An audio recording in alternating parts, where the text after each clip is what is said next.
zu ihm auf zu.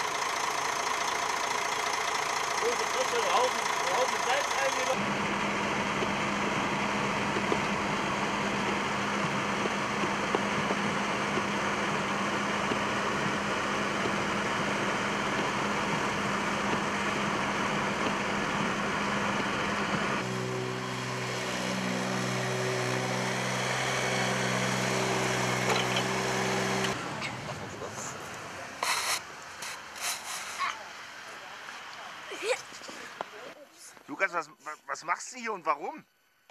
Schnee schippen, damit der Weg frei ist.